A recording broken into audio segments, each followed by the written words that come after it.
জুলাই স্মৃতি জাদুঘরের আজকের যে অবস্থা এটি অনেকটা ৫ আগস্ট এই বিল্ডিংয়ের যে অবস্থা হয়েছিল ঠিক একই অবস্থা দেখা যাচ্ছে।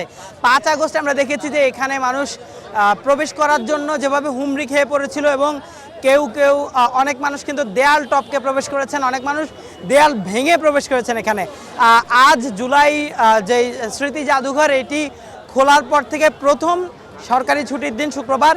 এই দিনে এখানে এত পরিমাণ মানুষ এই যেই শেখ হাসিনার যেই স্বৈরতন্ত্রের যে মূল জায়গা যেটি ছিল, যেখান থেকে মূলত তিনি এই স্বৈরতন্ত্র পরিচালনা করতেন, সেটি দেখতে মানুষ এসেছেন এবং এত পরিমাণ মানুষ এসেছেন যে এখানকার যে যারা টিকিট দিচ্ছেন তারা কিন্তু হিমশিম খেতে হচ্ছে তাদেরকে। এটি নিয়ন্ত্রণ করতে গিয়ে কিন্তু এখানকার যে জাদুঘর কর্তৃপক্ষকে হিমশিম খেতে হচ্ছে। প্রচুর মানুষ প্রবেশ করার চেষ্টা করছেন, যারা টিকিট দেওয়া, এত মানুষকে আসলে টিকিট দেওয়া সম্ভব না। একটু পরপর আমরা দেখছি যে টিকিটের যে প্রধান ফটক এটি খোলা হচ্ছে, খোলার পরই আসলে প্রচুর পরিমাণ মানুষ প্রবেশ করছেন। এভাবে করে কিন্তু দীর্ঘ সময় ধরে এই জাদুঘরে বিকেলের পর থেকে কিন্তু দুপুরের পর থেকে কিন্তু মানুষ প্রবেশ করার চেষ্টা করে যাচ্ছেন।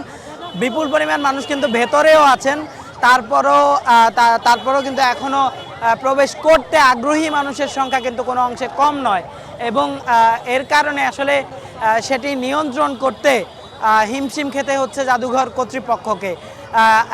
ঢুকতে না পেরে এই যে ভিড়, এই ভিড় সামলে ঢুকতে না পারার জন্য অনেকে প্রকাশও করছেন, বলছেন যে আসলে এই পদ্ধতি নিয়ে অনেকে সমালোচনা করছেন।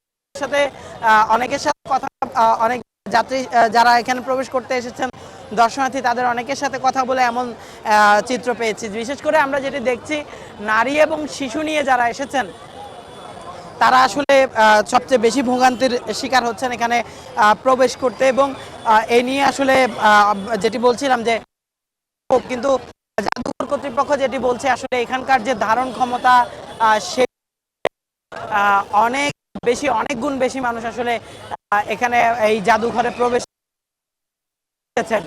চেষ্টা করছেন, যার কারণে আসলে তাদেরকে নিয়ন্ত্রণ করতে এই জাদুঘর কর্তৃপক্ষকে হিমশিম খেতে হচ্ছে। এত মানুষকে টিকিট দেওয়ার যে পদ্ধতি বা যে প্রসেস সেটি কিন্তু ব্যাহত হচ্ছে, যার কারণে একটু পরপর এখানে ক্ষুব্ধ প্রতিক্রিয়াও কিন্তু আমরা দেখতে পাচ্ছি।